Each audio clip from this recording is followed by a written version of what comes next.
আসসালামু আলাইকুম। আমাদের কোন বিষয়ে আলোচনা চলতেছে? আমরা আগের পর্বে দুইটা কোণ নিয়ে কথা বলেছিলাম, পূরক কোণ এবং সম্পূরক কোণ। আমরা 3 নম্বর আলোচনা করব এখন বা এই পর্বে একান্তর কোণ। একান্তর কোণ বা এটাকে ইংরেজিতে বলা হয় alternate interior angle. Alternate interior angle, এটা একদম ইজি। তো আমরা অনেকেই জানি যে একান্তর কোণটা কি। আসলে একান্তর কোণের রাশি সংখ্যাটা হচ্ছে যে ছেদকের বিপরীত পাশের কোণদ্বয়। ছেদকের বিপরীত পাশের কোণদ্বয়কে একটি অপরটির বা ছেদকের বিপরীত পাশের কোণ দুটিকে একটি অপরটির সম্পূরক কোণ বলে। আমি আর বিস্তারিত লিখলাম না, এটা বুঝে নিন। ছেদকের বিপরীত পাশের কোণদ্বয়কে একটি অপরটির সম্পূরক কোণ বলে। এখন এই ছেদক মানে কি? ধরেন দুটো সরল রেখা, এটা ছেদ করলো একটা সরল রেখায়।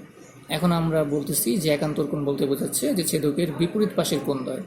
তাহলে এখন ছেদকের বিপরীত পাশের কোণদ্বয় বলতে কি বোঝাবে? দেখেন, ছেদক এই যে কোণটা, এই কোণটা, এটার বিপরীত পাশের কোণটা হবে এইটা।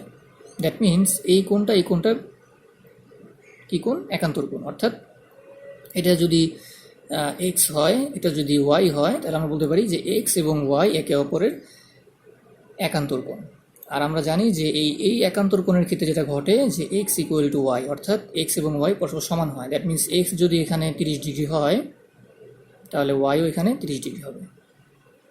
অর্থাৎ একান্তর কোণ একটা অপরটার সমান সমান হবে। এবং এটা তো এভাবে হতে পারে, আরেকভাবে হতে পারে। সেটা কেমন দেখেন, আমরা যদি এইভাবে চিন্তা করি, ছেদকের বিপরীত পাশ যদি এইটা যদি এইখানে হয়, তাহলে এটার বিপরীত পাশ কোনটা? এইটা। তাহলে এইটাও কি একে অপরের একান্তর কোণ। এটা যদি পি হয়, এটা যদি কিউ হয়, তাহলে আমরা বলতে পারি পি ইকুয়াল টু কিউ। অর্থাৎ এক কথায় একটা সরলরেখা যখন দুইটা সরলরেখাকে ছেদ করে, বা দুটি সরলরেখাকে যখন একটা সরলরেখা ছেদ করে, তখন ছেদকের বিপরীত পাশের কোণ দুটো, এই পাশে ডান দিক, এদিকে বাম দিক, এরকম। অর্থাৎ এই বিপরীত পাশের কোণগুলোকে আমরা বলতে পারি একটি অপরটির একান্তর কোণ। এখন আরেকটা প্রশ্ন আসে আমাদের 4 নম্বরে, সেটা হচ্ছে অনুরূপ কোণ। অনুরূপ, বা এখানে বলা যেতে পারে ইংরেজিতে যার নাম হচ্ছে করেসপন্ডিং ইন্টেরিয়র অ্যাঙ্গেল। অর্থাৎ আমরা যেটাকে বলি অনুরূপ কোণ।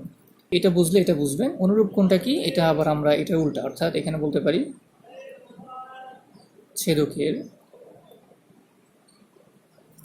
একই পাশের কোণদ্বয়। অর্থাৎ আমরা বলতে পারি ছেদকের একই পাশের কোণ দুটিকে একটি অপরটির অনুরূপ কোণ বলে। কেমন? আবার সে আগের মতো দুইটা সরলরেখাকে ছেদ করলো। এবার এখানে যেমন বিপরীত ধরেছিলাম, এবার আমরা একই দিকে ধরব। একই দিক বলতে আমরা কি বুঝবো? দেখেন, এটা যদি এই দিক হয়, অর্থাৎ এটা যদি এক্স হয়, তাহলে দেখেন একই দিক মানে হচ্ছে একই পাশে থাকবে, বিপরীত দিকে আসবে না। তাহলে এইখানে হবে ওয়াই। অর্থাৎ এইটা এবং এটা একই দিকে আছে, তাহলে এখানে আমরা বলতে পারি এটাও একই, এক্স ইকুয়াল টু। অর্থাৎ এই অনুরূপ কোণ একটা অপরটা সমান হয়। আবার যদি আমরা এইভাবে চিন্তা করি, যেমন এটা যদি এইখানে হয়, এটা যদি পি হয়, তাহলে একই পাশ কোনটা? এই দিকটা হচ্ছে একই পাশ, অর্থাৎ এটা কিউ। দ্যাট মিনস আমরা বলতে পারি পি ইকুয়াল টু কিউ। অর্থাৎ এখানে যদি এটা যদি 90 ডিগ্রি 60 ডিগ্রি হয়, এটাও হবে 60 ডিগ্রি। এটা যদি 30 ডিগ্রি হয়, তাহলে এটাও হবে 30 ডিগ্রি, এরকম। অর্থাৎ ছেদকের একই পাশের কোণগুলা একটা অপরটার একান্তর কোণ। এই দুটো আমরা কাছাকাছি। আমরা 5 নম্বরে যাব। 5 নম্বরে আমরা দেখব সূক্ষ্মকোণ, বা আমি এটাকে নাম দিতে পারি, ইংরেজিতে বলা হয় সূক্ষ্মকোণকে বলা হয় অ্যাকুয়েট অ্যাঙ্গেল। অ্যাকুয়েট অ্যাঙ্গেল, তাহলে অ্যাকুয়েট অ্যাঙ্গেল বলতে আমরা কি বুঝি? যে কোণটা 90 ডিগ্রির থেকে ছোট, সেটাই হচ্ছে সূক্ষ্মকোণ। যেমন আমরা জানি 90 ডিগ্রি থেকে ছোট বলতে আমরা কি বুঝি? ধরা যাক একটা ত্রিভুজ আঁকলাম বা একটা কোণ আঁকলাম, তাহলে এখানে যদি আমি এটা টান দিই, তাহলে এটা যদি হয় 30 ডিগ্রি বা এটা যদি হয় 60 ডিগ্রি, তাহলে আমরা বলতে পারি যে দুইটা কোণই কিন্তু 90 ডিগ্রি থেকে ছোট। তাহলে এটাও সূক্ষ্মকোণ, এটাও সূক্ষ্মকোণ। এইখানে আরেকভাবে চিন্তা করা যায় সূক্ষ্মকোণের ব্যাপারটা, সেটা হচ্ছে ধরা যাক একটা সমকোণী সমদ্বিবাহু ত্রিভুজ, সমকোণী সমদ্বিবাহু ত্রিভুজ, এটা হচ্ছে 90 ডিগ্রি। তাহলে আমরা জানি যে সমকোণী সমদ্বিবাহু ত্রিভুজের একটা কোণ 90 ডিগ্রি হলে এই বাহুটি বাহুটা সমান, তাহলে এটা অবশ্যই 45 ডিগ্রি হবে, এটাও অবশ্যই 45 ডিগ্রি হবে। তাহলে দেখেন আমরা বলতে পারি যে সমকোণী সমদ্বিবাহু ত্রিভুজের সমকোণ ছাড়া বাকি দুইটা কোণ অবশ্যই সূক্ষ্মকোণ, কারণ এটাও 90 ডিগ্রি থেকে ছোট, এটাও 90 ডিগ্রি থেকে ছোট এবং দুটো সমান। তাহলে সমকোণী সমদ্বিবাহু ত্রিভুজের সমকোণ ছাড়া বাকি দুইটা কোণ অবশ্যই কী হবে, সূক্ষ্মকোণ হবে। কিন্তু এরকম হলে কিন্তু হইতো না, ধরেন এটা একটা সমকোণ, আবার সমকোণী ত্রিভুজ, এটা 90 ডিগ্রি, কিন্তু এখন দেখেন এটা যদি 60 ডিগ্রি হয় তাহলে এটা কিন্তু হবে 30 ডিগ্রি হবে, কারণ এর দুইটা মিলে আমাদের 90 ডিগ্রি বানাতে হবে। তাহলে এইখানে কিন্তু সূক্ষ্মকোণ, এই দুটো সূক্ষ্মকোণ, অর্থাৎ এই দুটো কিন্তু সমান, সমান এবং সূক্ষ্মকোণ, কিন্তু এখানে সমান না তাও কিন্তু দুটো সূক্ষ্মকোণ, কারণ এটাও 90 ডিগ্রি থেকে ছোটো, এটাও 90 ডিগ্রি থেকে ছোটো। তাহলে আমরা বলতে পারি যে সমকোণী যে কোনো ত্রিভুজ হোক, সেটা সমদ্বিবাহু হোক, সমদ্বিবাহু হলে হয় কি যে দুইটা কোণ সমান সমান হয়ে যায়, কিন্তু সমদ্বিবাহু না হলেও দেখেন এই বাহুটা আর এই বাহুটা কিন্তু সমান না, সমদ্বিবাহু না হলেও বাকি দুটা কোণ অবশ্যই সূক্ষ্মকোণ হবে। তাহলে আমি এক কথা বলতে পারি ত্রিভুজের সমকোণী ত্রিভুজের সমকোণ ছাড়া বাকি দুইটা কোণ একটা অপরটার বা দুটোই কি সূক্ষ্মকোণ। আর যদি সমকোণী সমদ্বিবাহু হয় তাও সূক্ষ্মকোণ, তবে পার্থক্য হচ্ছে দুটো সমান। এখন সূক্ষ্মকোণের ব্যাপারে এইভাবে ছাড়া অন্যভাবেও আসতে পারে, তবে মাথায় রাখতে হবে যে এটা অবশ্যই 90 ডিগ্রি থেকে ছোট হতে হবে, তাই এটা কি আমরা বলবো সূক্ষ্মকোণ। আমরা 6 নম্বরে যাব, স্থূলকোণ। স্থূল বা এটাকে আমরা বলতে পারি অবটিউজ অ্যাঙ্গেল। অবটিউজ অ্যাঙ্গেল, এটা আমরা জানি যে স্থূলকোণটা কি, যে কোণটা 90 ডিগ্রি থেকে বড় হয়, অর্থাৎ এটা অবটিউজ যদি কোণ হয় এবং সেটা অবশ্যই 180 ডিগ্রি থেকে ছোট হবে, অর্থাৎ 90 ডিগ্রি থেকে বড় এবং 180 ডিগ্রি থেকে ছোট যে কোণটা সেটাই হচ্ছে স্থূলকোণ। এখন স্থূলকোণের ব্যাপারে আমরা কীভাবে চিন্তা করতে পারি, ধরেন এটা একটা সরল কোণ, এখানে আমরা বলতে পারি যে এই একটা কোণ সৃষ্টি করা হলো, দেখেন এই অংশটা এটা কিন্তু 90 ডিগ্রি থেকে বড়, এটা যদি এটাকে আমরা 120 ডিগ্রি ধরলাম সাপোজ, আর এই যে ছোট্ট এই কোণটা তাহলে কত হবে, কারণ এই দুইটা মিলে কিন্তু আমার 180 ডিগ্রি হতে হবে, কারণ এটা সরল কোণ, দুইটা মিলে 180 ডিগ্রি হতে হবে, তাহলে এই কোণটা অবশ্যই হবে 60 ডিগ্রি কোণ।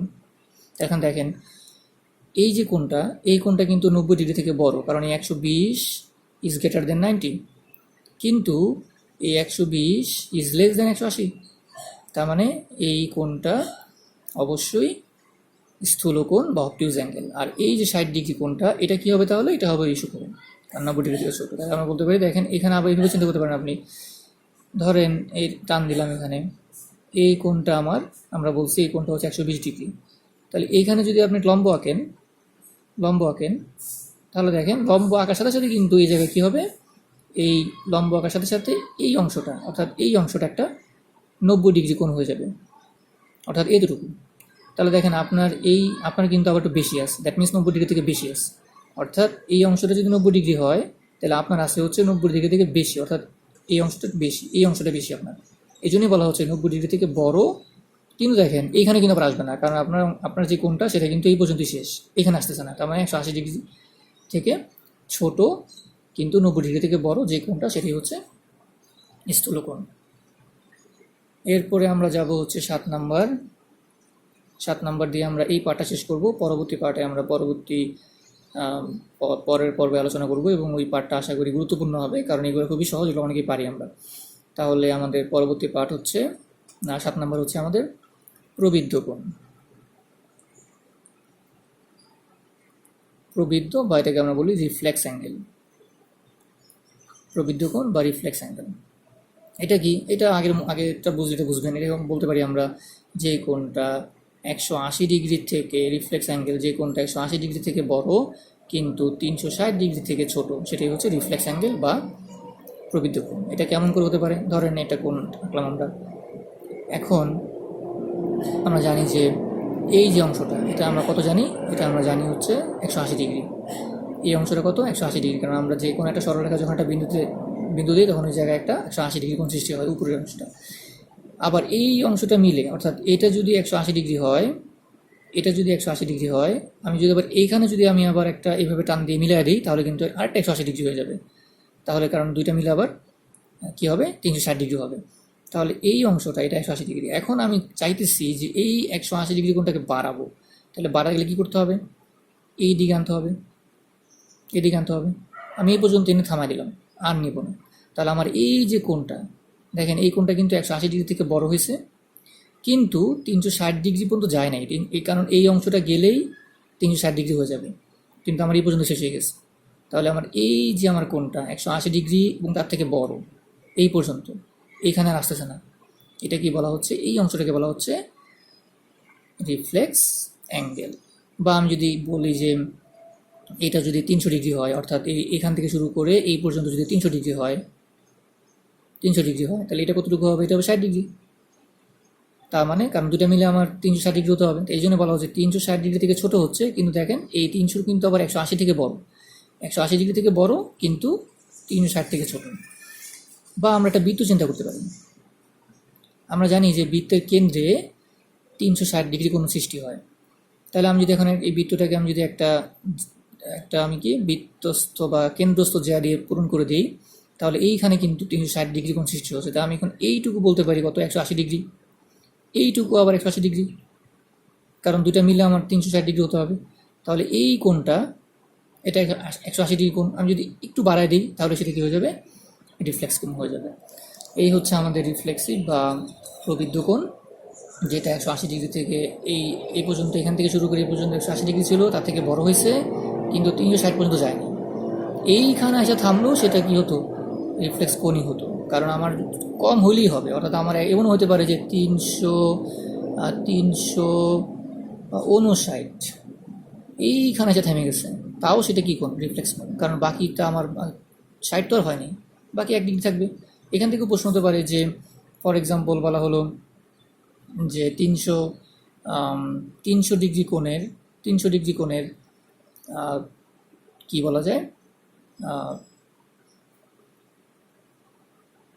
হ্যাঁ 300 ডিগ্রি কোণের রিফ্লেক্স কত ডিগ্রি, 300 ডিগ্রি একটা কোণের আরও কত ডিগ্রি হলে সেটা রিফ্লেক্স কোণ হবে বা প্রবৃদ্ধ কোণ হবে। অলরেডি 360 ডিগ্রি কিন্তু প্রবৃদ্ধ কোণ। তাহলে প্রশ্ন বলা হবে এরকম যে 360 ডিগ্রি থেকে আর কত বাড়ালে সেটা 360 ডিগ্রি, অর্থাৎ একটা বৃত্তস্থ কেন্দ্র কোণ সৃষ্টি হবে। অনেকভাবে প্রশ্ন আসতে পারে, অর্থাৎ 360 ডিগ্রি কোণের সাথে কত ডিগ্রি কোণ যোগ করলে সেটি একটি বৃত্তের কেন্দ্রস্থ কোণ তৈরি হবে। কারণ আমরা জানি বৃত্তের কেন্দ্রস্থ কোণ 360 ডিগ্রি, তাহলে 300 সাথে প্লাস যোগ 60 যোগ করলে 360 হয়ে যায়, তাহলে 60 যোগ করতে হবে। আবার এরকম হতে পারে যে 150 ডিগ্রির সাথে কত ডিগ্রি যোগ করলে সেটি একটি রিফ্লেক্স কোণ হবে, তবে তার মান 360 ডিগ্রি থেকে কম হবে। তাহলে আমরা বলতে পারি এখানে 180 থেকে বাড়াতে হবে। দ্যাট মিনস আমি যদি এখানে ন্যূনতম কত যোগ করতে হবে, ন্যূনতম 31 যোগ করতে হবে। কারণ 150-এর সাথে 30 যোগ করতে 180 ডিগ্রি হবে, কিন্তু 180 ডিগ্রি আমার হচ্ছে না, আমার যে কোনো একটু বাড়াতে হবে। দ্যাট মিনস আমি ন্যূনতম কত যোগ করতে হবে, 31 অথবা 30.5। এইভাবে অনেকভাবে ঘুরে ফিরে প্রশ্ন আসতে পারে। এই ছিল আমাদের কোণ সংক্রান্ত পরবর্তী পার্ট, দ্বিতীয় পার্ট। আমরা আগামী পার্টে ইনশাআল্লাহ আরও কিছু গুরুত্বপূর্ণ প্রশ্ন নিয়ে আলোচনা করব। তো এই পার্টটা অনেক সহজ ছিল এবং এগুলো মোটামুটি অনেকেই জানেন। আশা করি পরের পার্টটা ইফেক্টিভ হবে সবার জন্য।